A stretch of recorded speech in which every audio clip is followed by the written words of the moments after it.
I'll let you know when it's over. Okay.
On the side, the channel 2 is normally for Nats and the channel 1 is for money. So I just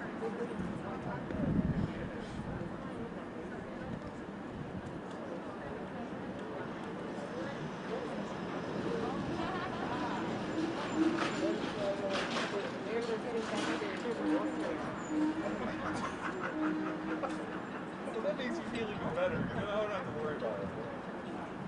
Yeah, I know. I used to feel like that.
That's why I wanted you to edit that when I was talking to the officer. I wanted you to edit it. Put that little small part out. And I addressed it. So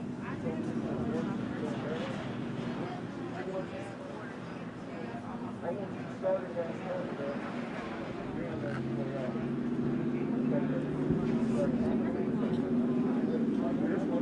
This was the actual question. Because I didn't like it.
They're on their way. Family is on the way, en route.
you crazy. Like, where did you come from? You don't know why.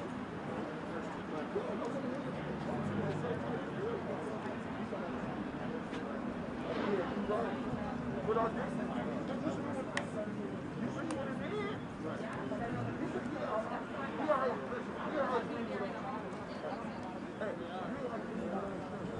And I agree with him today. I was with him with him, right? And I said, one thing about people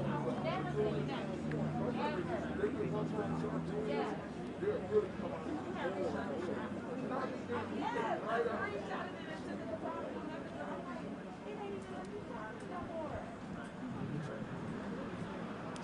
Yeah, I know you got because I couldn't stand it.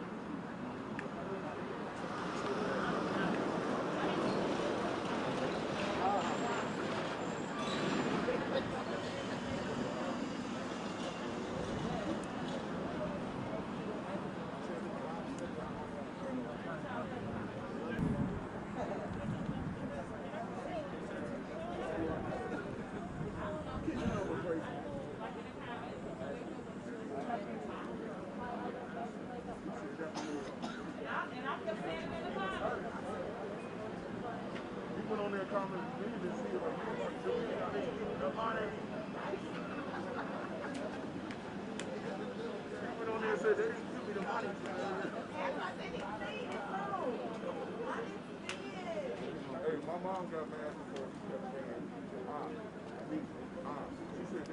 said, I can use this soccer car you got. And then she said, he turned sideways. I said, I'm not going to he turned all the way sideways. Yep.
Give up on it.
The truck would be crazy those dogs.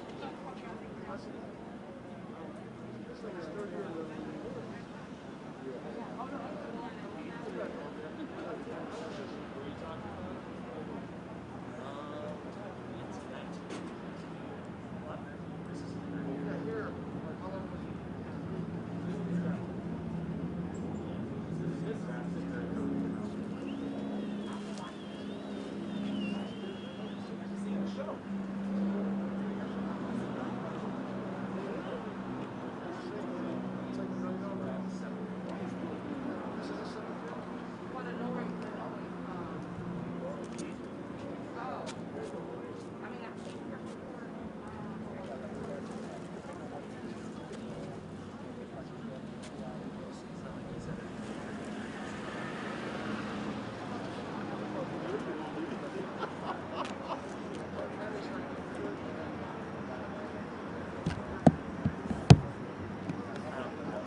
Yes.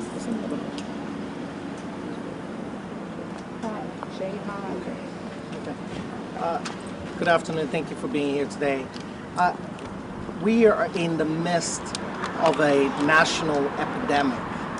I'm not referring to the pandemic going on with the coronavirus. I'm referring to an epidemic dealing with the shooting and killing of unarmed black people in the United States of America. We find ourselves yet again in a situation where an unarmed black man was shot in the back. That's undisputed. It is also undisputed that Tyrese had no weapon on him. Not only did he have no weapon on him, he had no weapon around him. He did not have any weapon, any gun, any knife, anything that could be reasonably conceived to be a weapon within 5-mile radius of him. And yet he was still shot. And it begs the question, why? We find ourselves yet again in the midst of another senseless shooting of a young black person. And it makes no sense. Now, we're thankful to the mayor of Rockford for at the very least asking for body cameras to be instituted. I believe he asked for that this morning. And it's never too late to be on the right side of history. Though I'm sure Tyrese's parents wish they were instituted earlier on. And that's really not the point. And you're going to hear from his mom and his dad. What they really want is transparency, which they haven't been getting at all. Have you been getting transparency? No. Have you been getting transparency? Has anyone been getting transparency? No. And so we're looking for transparency. And not only that, they've been informed that the shooting is under investigation. And my question is, what are we investigating? We have a situation that involved, at the very least, a traffic stop or fleeing and eluding. No violence is being alleged. This situation should have ended up with a traffic ticket at the least and an arrest for a misdemeanor at the most, not a shooting in the back. So what are we really investigating? Tyrese is not being accused of having a gun or a weapon on him. We know the police officer shot him in the back.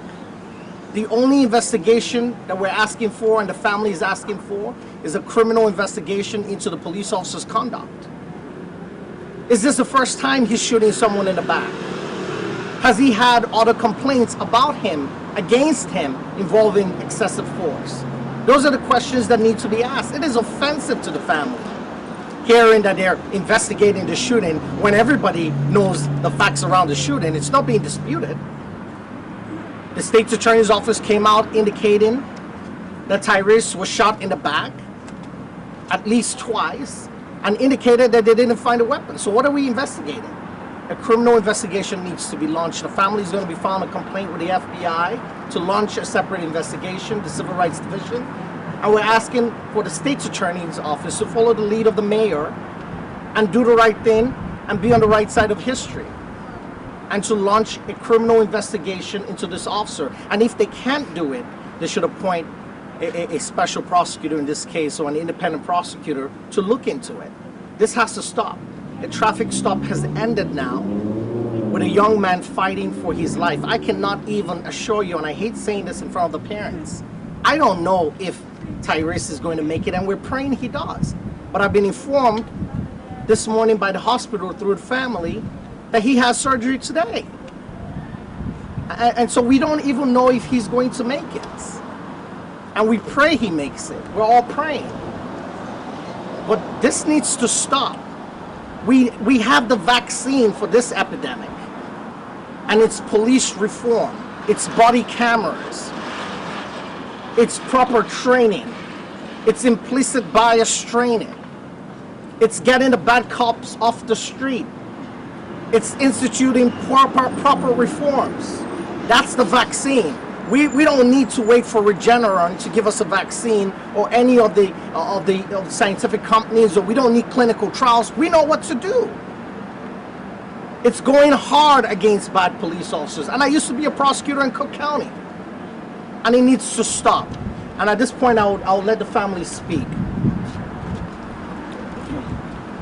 First, I just want to start off by saying I want to thank everybody for being here publicly.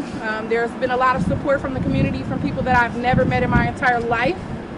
So I just want to thank on behalf of my family and extended family for everyone coming together as a community to realize there is a problem, and it's the police brutality that our city has been dealing with for a long time. And not only our city, but all over the United States, there's family that's being affected by the same issue that I'm dealing with right now. So today, our family is going to stand up and we're going to take back our community, and we're going to fight for justice, not only from here in our own town in Rockford, Illinois, but all over the world where there's other families that are suffering from the same event every single day.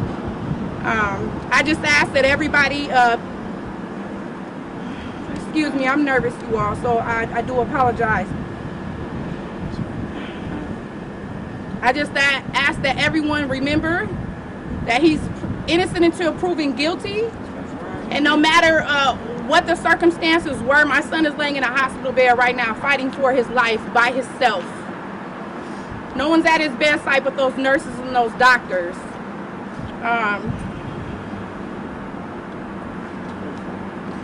Yeah, so please just pray for my son and our family to give us strength and courage, and for us to hold on to our faith so we don't forget who's in charge here. And the police officer, if you're somewhere watching, I just want you to know how much you've affected our life and how much pain you've brought not only to my heart but in my soul. I do pursue an investigation is going to come upon you. So we are looking, so just beware that we are looking to prosecute you for the wrongful that you've done behind your actions and have caused our family with this tragedy. So I'm gonna break it up, and I'm gonna let Dad step in and say a few words. But I just need encouragement. Everyone stay together as a community. Don't turn your backs on each other, because at this point we all are. This is all we have is each other.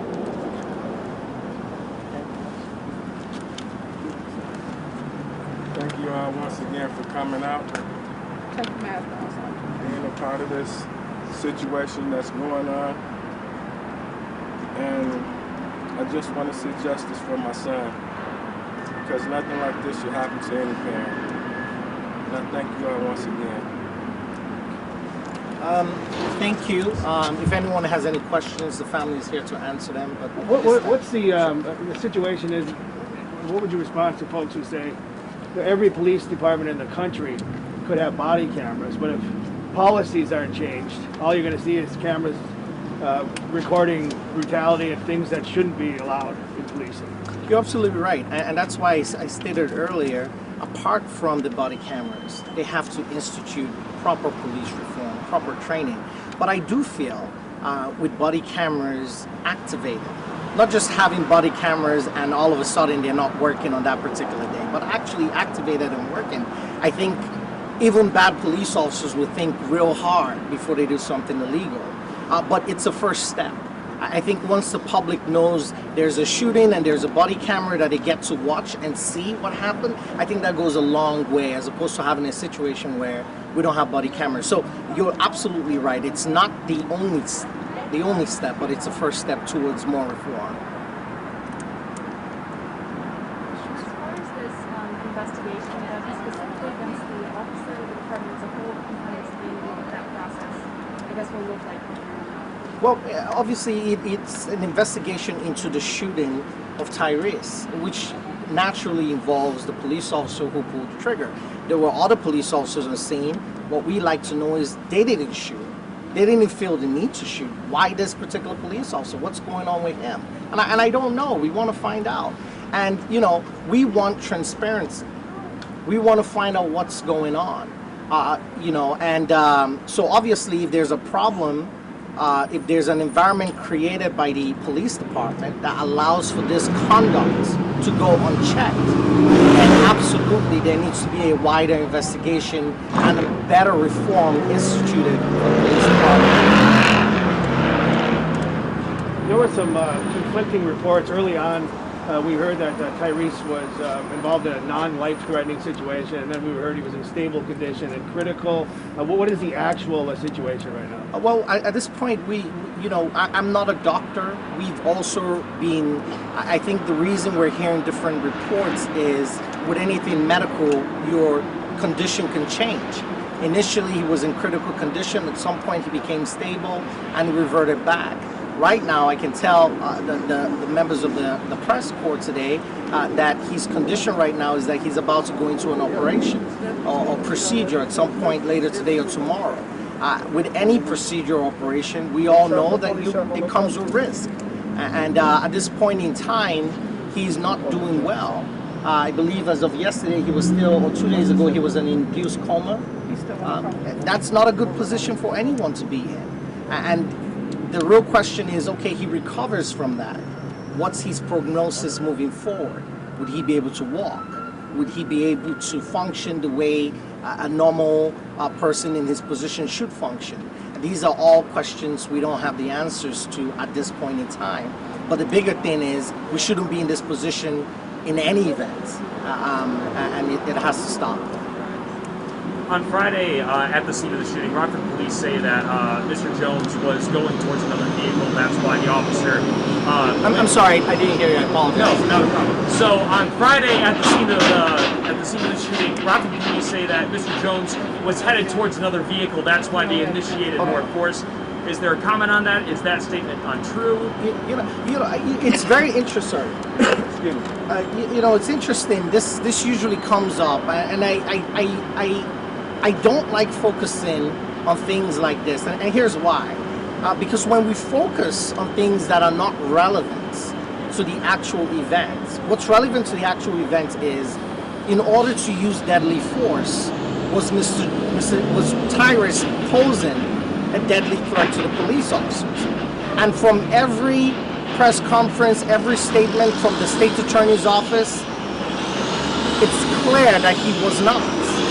And so, this is what usually happens in these cases, where we have a situation, we know the standard, which is you can use force, you can use deadly force if there's deadly force towards you.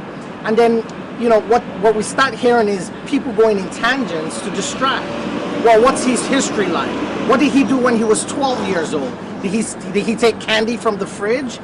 Does he have a warrant? He was a bad boy in school. He never said good morning, and that has nothing to do with the fact that we live in the most, supposedly, the #1 democratic country in the world. We spend millions of dollars, the United States, sending out people, the State Department, to train developing nations on better police practicing. They did it in Afghanistan. So why should we, in our own backyard, have a situation where police officers feel they're entitled to shoot people in the back, and they think they will get away with it by saying, oh, he had a criminal record, oh, he did this, oh, he was rude to me? That's wrong. And that's why I hate going into that. What we do know is he had no weapon on him. They didn't find a weapon in him. The other police officers didn't shoot. The other police officers, to my knowledge, didn't even unholster their weapons. And this particular police officer is the only one who shot, even though there was no threat. And that's really what the news should focus on. And with this being an investigation, can you kind of clarify, is that separate from a lawsuit? And I guess the second part of that question, is this maybe the first step towards that? Yeah, correct. At this point, I could tell you the family is not really focused on a lawsuit. They're focused on getting answers. They're not getting any answers. I mean, no one's told them anything. They're getting most of the information from doctors in the hospital. They're getting information from the media. Nobody's calling them. Has anyone called you to talk to you about an investigation to the officer? No. Has anyone called you? And it's wrong. It has to stop. You have to give people answers. There has to be transparency. And we've not heard anything. First thing is we're praying that this young man, Tyrese, gets better and returns to full form. And second of all, we're hoping that there's an investigation into this shooting, not into Tyrese. He's in the hospital. He's going through his own battle right now.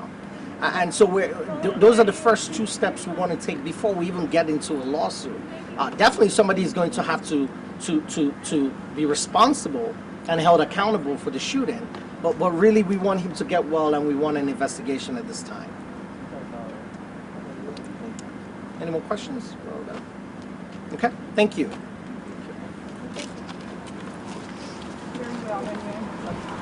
Yes. Thank you. Appreciate that.